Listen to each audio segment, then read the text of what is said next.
Hey guys, welcome back. It's Grim Reaper coming at you from another video of Raidshadowlegends. Hopefully you're doing well and hopefully you're looking after yourselves and having a fantastic start to the week wherever you are. We're back on BM's account today and we're going to do a champion showcase on the one and only. Now you guys would have saw on BM's account I opened all the Prisma shards and we was successful of containing the new meta champion Queen of Hearts. Now why is Queen of Hearts the new meta?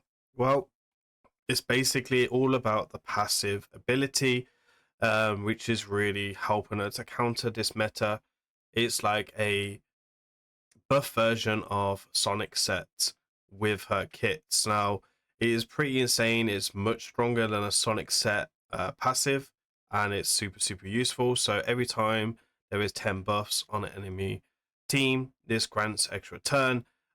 So bolster counts, for example. I'm pretty sure Stone Skin also counts as a buff because at the end of the day it is a buff, and I feel like it should count anyway. So if you're going into a team and like a really fast opposition, when you're already facing like a super fast person, then the Queen of Hearts could be a strat for you. Now I won't be taking her in LA today, unfortunately, because this account's only in live arena level gold 2 and I want to showcase her in gold 4, so I might do a build up on Edwin's account because Edwin's also got her as well, which you guys I've seen his account plenty of times. Mine doesn't have it, kind of regretting it a little bit, but it was always a gamble and not a big spender on my account. But we did get on 2 out of the 4 accounts, which is fantastic for their progression in the live arena. Basically, she counts any type of speed team, arbiters. She could have a really good synergy with like a Torment, for example, which we might try and pull off in like a live arena fight at some point, especially like if there's arbiter and there's no CFE. Really solid against CFE. Not protection can be a bit of an issue. Most people do run protection, so that could be a interesting one to see and how that would like reflect in the battles. But still very good. And it's all about this ability as well. She does a true fear for anything which is acceptable to polymorph, and we'll talk about polymorph when we're going through our builds and we're looking at relics and etc. to kind of look at that to make it a bit better. And then also she gets a turn meter fill as well when it's each debuffs out, and she puts out the like death brand, which I'm pretty sure can be increase of the duration from Master Hex, because Death Brand should be on the target for 2 turns. I think it could be on for 3 for Master Hex if I'm not mistaken. So really strong ability. This one's kind of useful as well, like teams up on all this, and then she has a AoE on E1, which is kind of cool in all fairness. Like it's a defense down on E1. I think it's probably the only champion in the game that I can think of that has a AoE defense down on like a strong one anyway of 60%. It's a 60% chance to land this. You don't need to book it as well because it doesn't really do much damage, but it's really solid kit overall. So we'll talk about a few ways of building her as well throughout the video. We'll cover that in the build as well. So let's go take her into arena and let's see what she can do in arena. That's what we're interested for. I'm not going to take her in PvC content. I think she's useful, but I think there's definitely different style of builds that you could use for Relentless. Sorry, not for Relentless, for PvC content, and I'll also talk about that in her build as well and give you guys some ideas. Really good base stats, by the way. Pretty solid speed of 110, and everything else is looking fairly juicy as well. Right, okay, so let's go ahead and use her. We're looking for any type of speed team, I guess, that we're going to try and take on. This is a team I've been working with a little bit. Some interesting champions in this, and I haven't played with her too much. I'm not like crazy good with her right now. I'm going to swap out UDK for a CFE to increase Taurus's damage because he does need the buffs as well. We'll mix it up with some different champions as well throughout this. I haven't got too many non-Kraken champions built on this account, unfortunately, so there won't be like a lot of showcasing with this. So CFE is the fastest. Maybe we shouldn't use CFE because it's the fastest, so we want to try to go second really to kind of showcase it. I guess you guys can see the use of using her with a speed team as well, because I think she's a viable champion mainly against speed teams, but I think she can also be used against speed teams, which are pretty useful. And there is counters to her in the game as well, so it depends on how you're going across. What I really like right now is this Death Brand, which is super useful. I'm going to go ahead and one-shot the whole team though, because that's what we want to do. I like funky stuff like that. I mean, we'll get weak hits here because obviously it's a poison cloud, but it's still kind of fun to watch, to go for it. So yeah, she's definitely go second champion. Let me see if we can find a fast team. We have a Georgie. Okay, so we have a Georgie UDK. Let me drop the CF because we probably will outrun it. We'll throw in the UDK again because the UDK will help against like the Odin, etc. And generally, I want to try and showcase her against like fast teams because right now the meta is fast teams. So I think if you did pick her up and you was very successful, that's going to be super useful as well. We are locked out, which is a bit of a bummer. I was hoping we were cut in just before that, but we should still be okay against this. Let's see what we can do. We have like a pretty strong team. I guess lockout can be a form of counter to her as well, which could be a interesting one. Okay, this is not really like going to plan. I did take on a lockout before this, which was pretty useful. Let's play this. And yeah, I guess we'll just try and wrap up this fight because it's not really doing anything. She's dead. She's dead, Grim. Okay, let me go ahead and take him out here. And I was kind of hoping she would cut in, but there wasn't enough buffs, I guess. Okay, at least we're in Platinum Arena for the rest of the showcase. We have got Sifi there. Taurus, I guess, is a counter to her in some sense because she has an AoE on E1. But I guess potentially we can make it work. Now we need to be. I think one of the two counters, Taurus Marishka, because of the counter attack on the E1, could be like a good counter to her. If you pair her with UDK, UDK can soak up that damage, which would be pretty useful. So that help you counter that threat. And I think another threat as well is obviously polymorph, which is why we're using the pinpoint, right? So you can see here on the build, we're using a 4-piece pinpoint, 4-piece stone skin. I think, in my personal opinion, this is the way to go. And then it's just RNG on the stone skin, and it's RNG on the strip, etc. So we would like to make sure. I was playing around with this earlier, and I was not putting the death brands on the right targets because I forgot you had to go ahead and target initially. I guess the target would be her. You can see that the polymorph did come in, which can be a bit of a threat. I'm gonna get some damage into her, so we'll do the ally attack into her so we can get the block revive. And she will cleanse as well. Obviously, cleanse is also a threat to her for that one thing. I think everything else is generally fine. I'm gonna go ahead and kill her. Watch him soak up that. And then this is going to be a bit of an annoying team.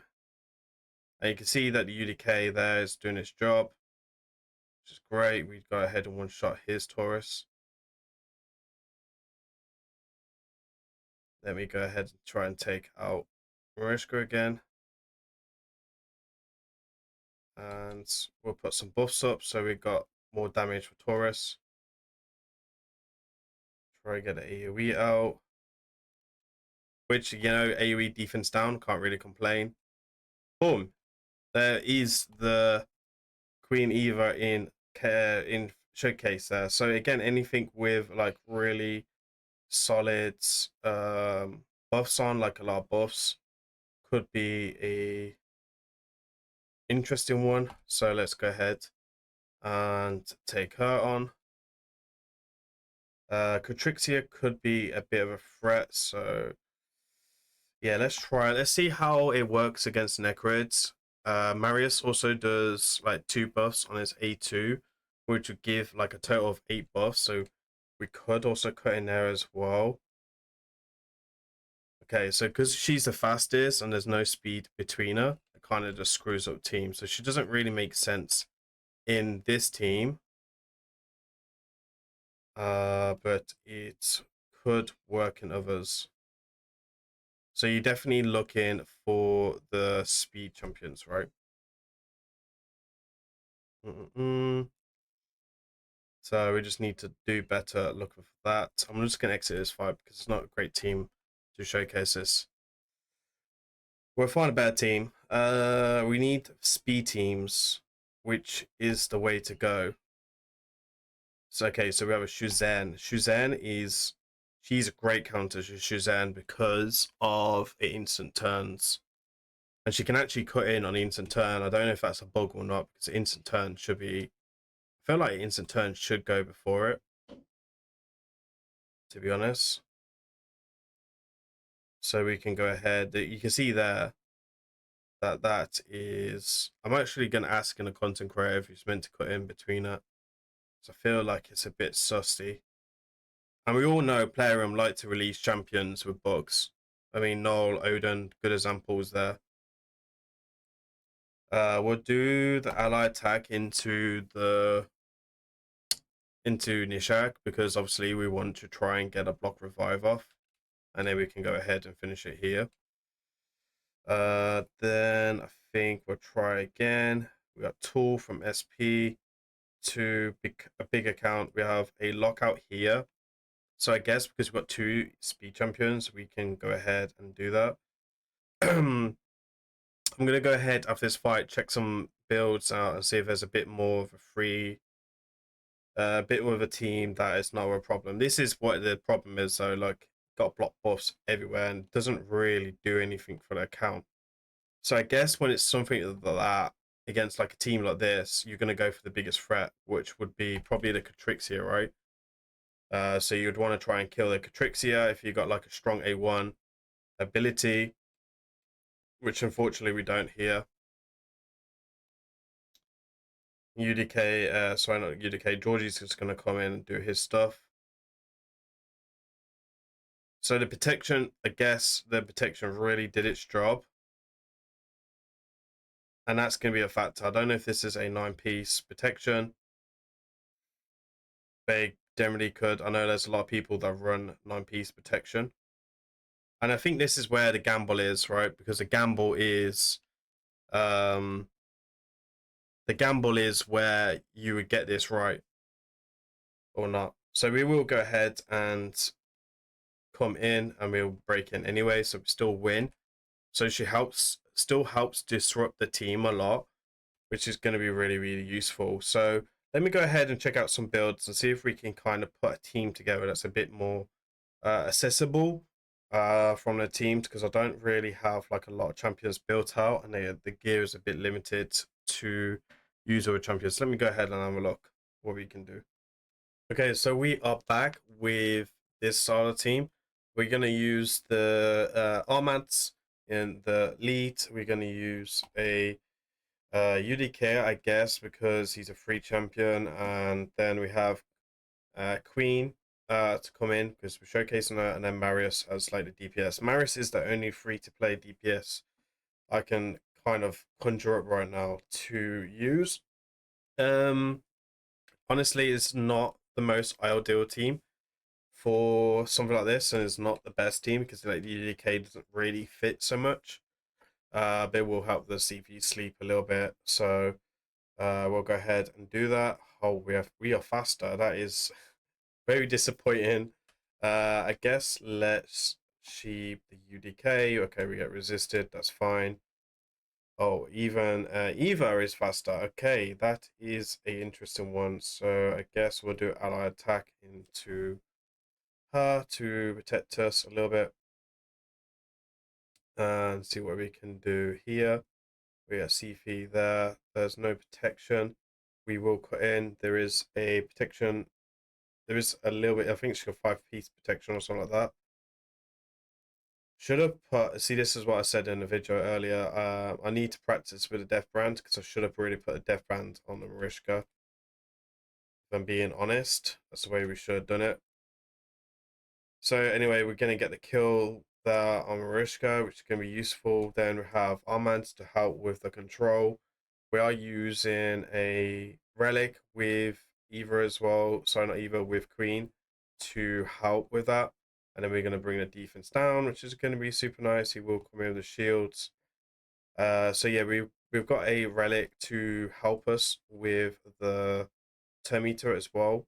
It's going to be pretty useful. We're going to try and sheep UDK and get a strip off and see if we can play A1. That's pretty nice. Then we can take out with the ally attack. Ally attack with a AoE champion on E1, by the way, is super strong. So I definitely do like the synergy between Marius and Queen, if I'm being honest, which could be a good one. Then we'll go for this. And here. And like so. Anyway, it's not the fastest of teams, but it's more of a live arena comp. It's me theory crafting as well for live arena. So I like to get it out as well. Block revive there, which doesn't really do anything, but it's always kind of nice to see. Then we do we have stone skin on all the team? I guess we don't on Armads, right? So I guess we got no Queen down here. We have a really strong team down here with the Sifi. It's got lots of polymorph though, so we'll definitely want to avoid anything with polymorph. Let's try this one here. This has a niece, which would be a strong one. I'm actually gonna throw in a Star Sage of South because he's got the revive, which is gonna be pretty useful. He's also in Stone Skin to help me with the Armads as well. So let's see if we are faster. Okay, cool. We are faster, which is gonna be nice. I can see there's definitely some use for this Death Brand. Try and sheep him. So not the best of builds, in all fairness, but we can make this work. We can also do the death. You could also do it on Nice as well, to be honest. Block revive would be super useful. Then we increase our defense. We're going to get the kill on Armads there, so he's going to go ahead and do the revive. And then you'll see, you can see that his team is going to be pretty solid. With something like this, it's just going to be a way to deal with these problems. With ally attack as well, we can land it in feeble. You got the lockout, which is pretty easy. We'll increase our turn meter again. He's going to go ahead and do that. That's fine. We'll replace a stun. We do have like quite a bit of thingy, which is going to be useful. And then you can see that A1 going off. And then we'll do the AoE there. And then we will do something like this. Try not to do anything too OP. I mean, we could flip forms and really lock him down. He is going to get sheep though, because that is super, super annoying. Okay, cool.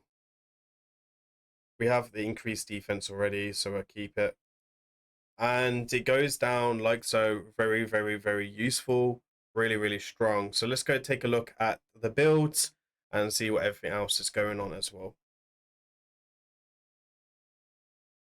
Okay, so this is the build that we got. We got a 4-piece stone skin and 4-piece pinpoint. Obviously, you guys would have saw the buffs.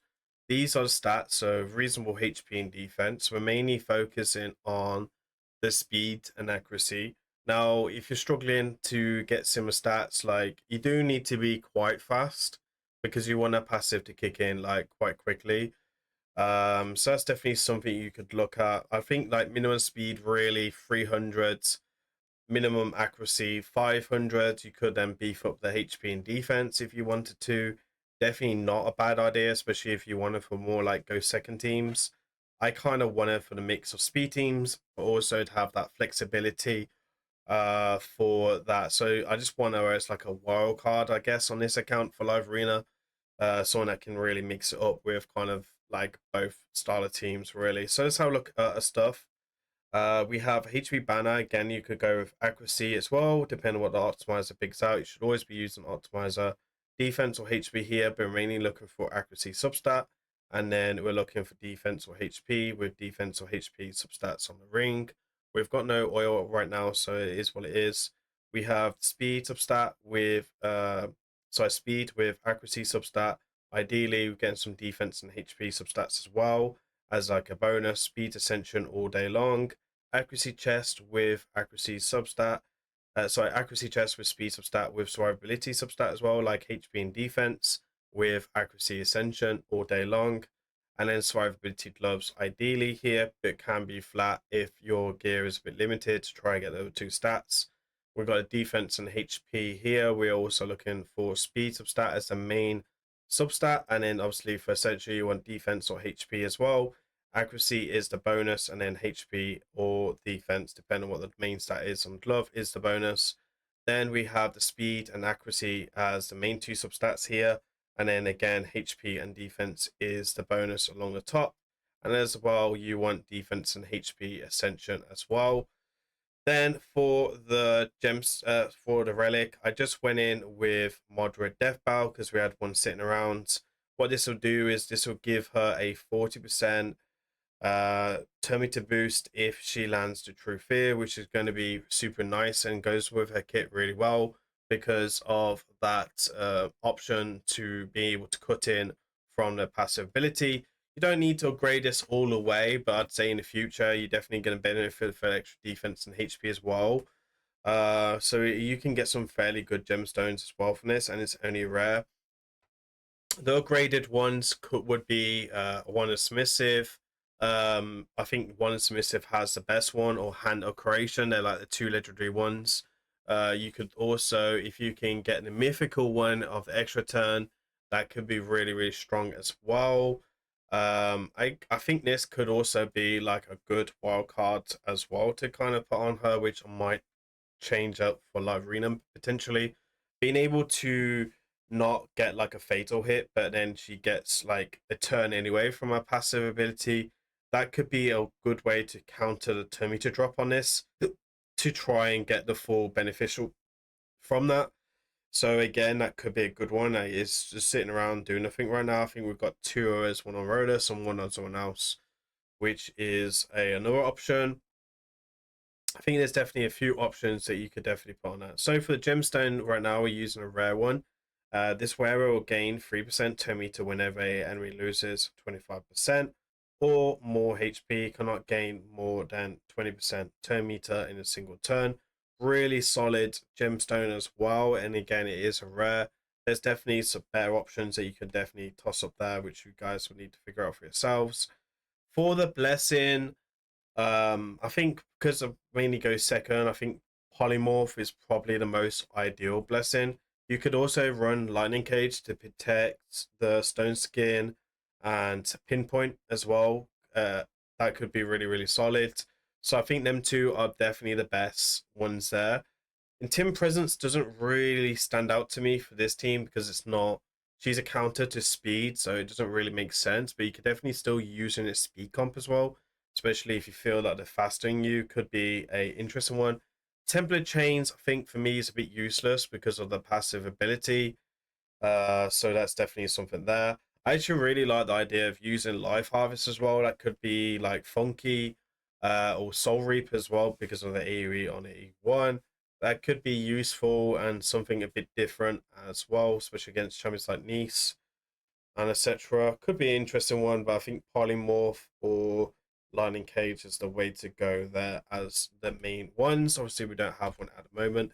And then in these are the masteries. Now, I don't know if these are the best masteries right now. There's definitely with masteries and relics, it definitely depends on your play style and what you prefer. I think like each person, like content creator or player, for like arena point of view, have their own favorites like masteries and stuff like that. So definitely, it's a no-brainer for the extra accuracy for the eagle eye. Master Hex should work with a death bow like it does with Enfeeble, so that could be the death brand, which could be really useful. I think Spirit Haze is probably okay, to be honest, because She will gain an additional 24 speed if you lose a ally, which could help speed up her to cut in a bit more. Cooldown here of the cycle of magic could be really useful, but also eagle eye with AoE, you know, that could have some work there as well. And then you have like rapid response, which I think is okay, but I think if we're being honest, I think Solary would be better because she's putting out more debuffs than she is with buffs. So that's something I think, to be honest, I think Wisdom and Battle is probably the best one out of all of them. Now that I'm more thinking about this a bit more in detail, and then just damage reduction on these two sides here as well. So she's definitely a menace in live arena, and I will drop a video on her in live arena maybe next week or this week, depending when I can get this account to be more focused in, well, not focused, but higher up in the live arena, or if we can get Edwin's built out in time as well, that could also be a useful one. She's definitely a great champion. I think there's definitely some situation. I think she's a bit of a situation champion, like a hedging Torment. So I wouldn't be like taking her in every fight. But I definitely see some use in her, and there's definitely a lot of potential builds that, you know, the way to go. I guess we didn't cover P vs E. I think if you want to use her in Hydra, I don't think she's so much of a Chimera champion, because I think like Lady M is still a better option. She could be useful in Clan Boss in early game, but that's about it. But when we're thinking about Hydra, which I think is the main content where I'd see her, I think pairing her with another ally attack to benefit from the AoE on A1, which could be great for a Hex set, also could be great for a Provoke set for her as well, because of that option of doing the abilities. Defense on E1 super strong, 60%, really solid. So if you pair it with ally attack, they're definitely two good sets for her. For Hydra, you could also just go full out like 4-piece Relentless and Merciless, which I think would be the best build. Or if you don't have that, you could try 6-piece Impulse or 4-piece Reflex, 2-piece Impulse, and then Refresh as well. They're definitely the ways I would go. But I think for like Hydra, I think that I guess Relentless is not so good with a turn limit, so I guess I would go with the Reflex if I could. So depending on your team style, you definitely have to try out them sets as well. And then I guess that's about it as well. I think the Death Bell would be a good relic as well for P vs E. Hopefully you enjoy this. There's definitely a lot of practice for me to do here with her, and I'm really looking forward to taking her to arena. She's going to be a really solid champion for me to use and kind of shake up some people and ruffle them up with like this as well. I'm definitely kind of excited to try her with Valkanus as well, even at the two different factions as well. Anyway, make sure you hit that thumbs up on the video. Make sure you hit that subscribe and that notification bell when the next time the arena video will go live, or any type of video really that goes live, because we do also do P vs E on the channel if you're new to the channel. As usual, guys, I've been Grim. I'll see you on the next one. Peace.